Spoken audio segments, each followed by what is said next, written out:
Cosas que no sabías sobre Porfirio Díaz. Empezamos. Sabemos que Díaz tomó el poder a la fuerza, que va a impedir que el amigo de Benito Juárez, Lerdo de Tejada, se vuelva a reelegir. Juárez y Tejada eran liberales y tenían esa tendencia de estar mucho tiempo en el poder. Díaz también, incluso hasta más. Pero ¿cuál fue la diferencia entre estos tres? Una cosa es hacer política y otra cosa es hacerse el payaso como lo hizo Juárez y Lerdo de Tejada. Una cosa es ser bueno en teoría y otra cosa ya es llevarlo a la práctica, lo que Juárez y Tejada no pudieron hacer y fracasaron. México tan lejos de Dios y tan cerca de Estados Unidos. ¿Por qué es esta frase? Porque es imposible despegarse de Estados Unidos, romper todas las relaciones sin tener consecuencias negativas. Porfirio Díaz sabía que no podía romper las relaciones con Estados Unidos, tenerlo como enemigo, pero tampoco tenerlo como un amigo, como un aliado o como el primer inversionista en México.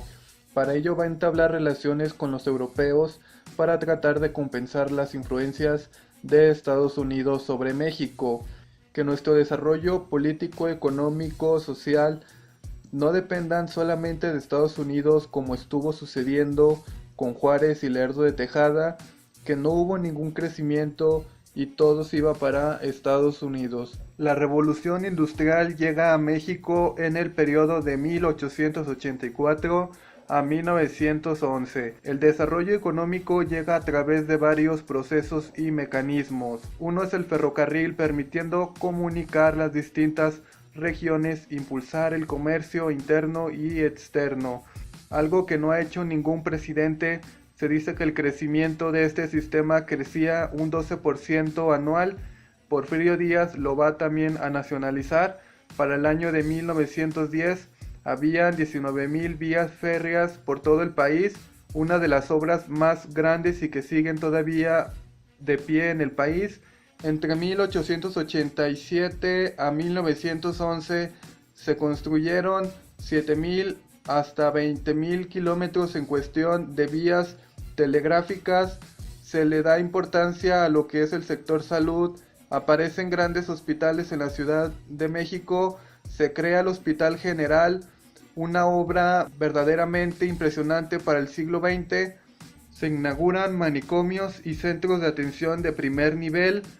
Se le da importancia a la construcción de edificios en la ciudad, como el Correo Mayor, el inicio de Bellas Artes, el Palacio de Comunicación, ahora el Museo Nacional de Arte, el diseño de colonias destinadas a la clase obrera como la Guerrero, la Colonia Vallejo o la Santa María, la Ribera, o bien destinadas a grupos sociales, la clase alta, que podría ser la Roma y la Juárez. Las colonias se le da el diseño con calles anchas, hay árboles, la posibilidad de iluminación, escuelas a sus alrededores, mercados, toda una idea moderna de un centro urbano.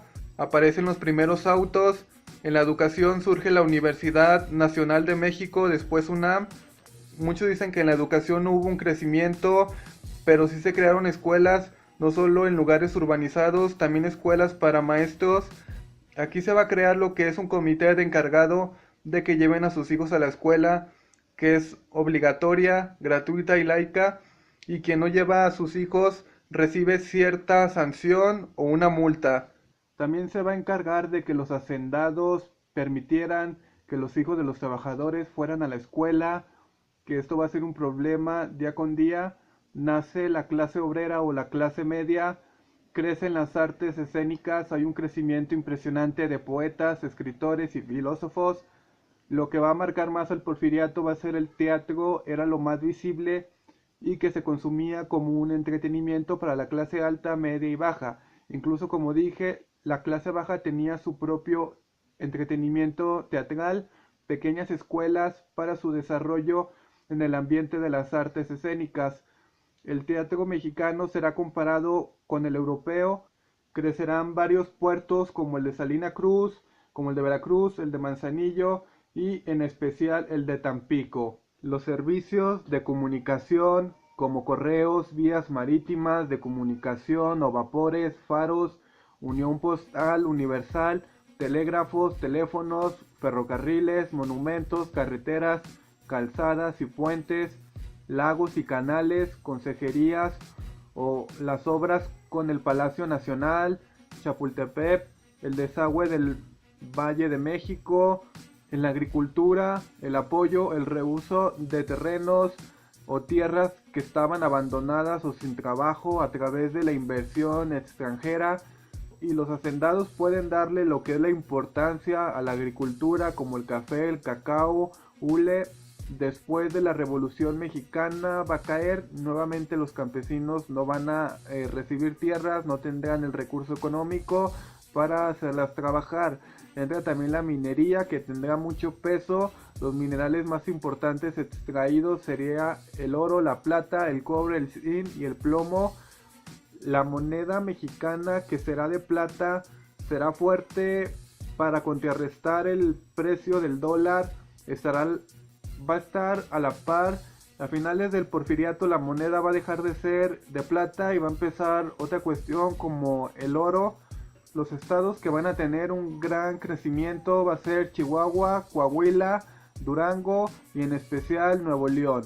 Se elimina la delincuencia en carreteras, pueblos o lugares de camino a través de que se desplegan lo que es la Policía Federal por todos los estados, municipios, rancherías, etcétera, etcétera, etcétera. Decía Díaz que los estados no eran capaces de combatir las desigualdades sociales, que se hacían tontos con el recurso económico. El estatal no era capaz de atender las necesidades básicas, solo el federal. Por ello él se encargaba de la seguridad, las obras públicas, la salud y la educación. Existe un mito torpe donde se dice que la clase baja era explotada con el salario laboral. No es así. Ahorita les explico cómo era el salario mínimo que se ganaba. Un trabajador ganaba entre 45 centavos hasta 60 centavos, que podía comer mejor que nosotros hoy en día. Ellos podían comer lo que es huevo 1 kilo a 4 centavos, la leche 1 litro a 5 centavos, tortillas a 7 centavos el kilo. Podían comer lo que era carne de res o de puerco, y esto oscilaba entre los 11 y 13 centavos, entre más cosas que van entre un promedio de 27 a 30 centavos al día. Bueno, me es difícil darle las cifras exactamente porque esto lo leí hace años. Tenía un listado de precios de canasta básica.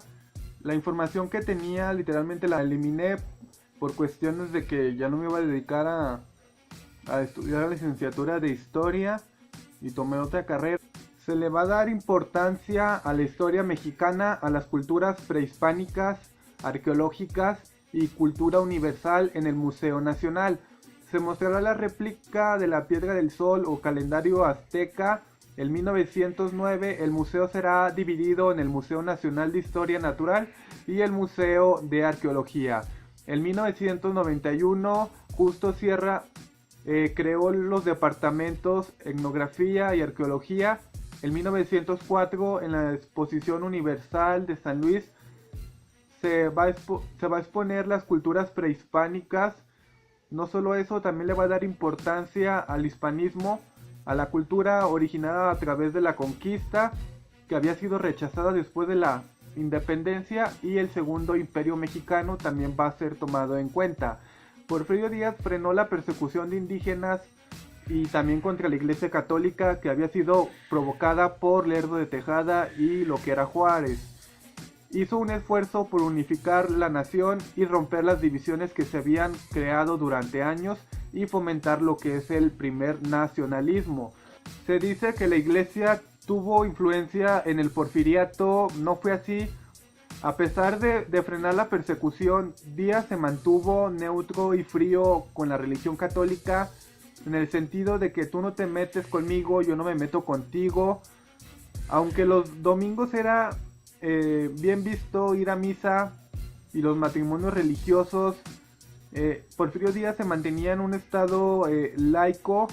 La iglesia no se le permitía intervenir incluso en las labores sociales. Para eso estaba el Estado, como decía Porfirio Díaz, para hacer estos servicios. Nace el Banco Nacional de México, fundado en 1882. Se fusiona con el Banco Mercantil, el cual recauda impuestos, otorga préstamos y anticipos al gobierno y se encarga de la tesorería general. La deuda externa fue reducida, algo que fue bien visto por la inversión extranjera. Se pudo almacenar dinero para beneficio del país y posibles crisis económicas. Se redujo el gasto público y administraron los recursos de forma más adecuada. Ejercieron mayor control en los ingresos, crearon nuevos impuestos que no obstaculizaran al comercio. Y para terminar, hay un libro estadounidense que se dice que los campesinos vivían peor que negros esclavizados por europeos. No es cierto. Muchos al leer este libro empiezan a decir que por eso surgió la revolución. La revolución surge por ciertos factores o tal vez por ciertas consecuencias. Una es que meten ciertas ideas a los campesinos, que este gobierno tiene más dinero del que tú estás recibiendo, si los derrocamos nos repartimos este motín o va a existir más. Estas ideas fueron muy planteadas en ciertas revoluciones como en la Revolución Rusa. Otras posibilidades también fue que Estados Unidos ya no tenía cierto control del gobierno mexicano. Porfirio Díaz empezaba a renegar y desobedecer de Estados Unidos. Otra cuestión es porque Porfirio Díaz mantenía a México en un crecimiento a la par de Estados Unidos. Un ejemplo, si Estados Unidos conseguía un avance tecnológico, Porfirio Díaz le decía a sus científicos que se decía que dormían con él y amanecían con él: yo también quiero eso para México. Entonces, Porfirio Díaz es un gran personaje que hizo muchas cosas por México. Tal vez le hizo caso a Maximiliano, tal vez tomó cosas también de Juárez, porque también por una parte él también era liberal y tampoco se llevaba muy bien con la Iglesia Católica, pero de alguna manera supo unir todo esto y crear una nación, o como muchos dirían, empezar a dar un nacionalismo a México. Bueno, como se dice, Porfirio Díaz realmente no fue malo. Lo malo de Porfirio Díaz fue que envejeció. Realmente fue bueno lo que hizo Porfirio Díaz. Tal vez hizo cosas malas, no lo sabemos. Realmente la historia está muy distorsionada. Hay muchas cosas que no se sabe de Porfirio Díaz. Si tú buscas historia, siempre te sale la historia del gringo estadounidense que según vino a México y dijo que todos estaban esclavizados como negros, peor que negros. Realmente, si tú quieres historia, investiga amigo. Hay mucha historia de Porfirio Díaz, como también de Juárez, como de cualquier personaje que se desconocen. Si vienes a comentar con tus libritos de la SEP y a decirme que esto es mentira, que soy un chayotero, que soy un derechairo, por hablar bien de Porfirio Díaz, porque tu líder no habla sobre él, porque habla mal de él, y si él habla mal de él es porque realmente Porfirio Díaz fue malo. Realmente Porfirio Díaz fue un gran personaje, aunque a muchos les cueste, les duela. Y para terminar este video, les dejo otro video sobre San Lorenzo, un gran mártir. Y nos vemos en el siguiente video. Suscríbete, comenta, comparte y estaré trayendo también más historia mexicana.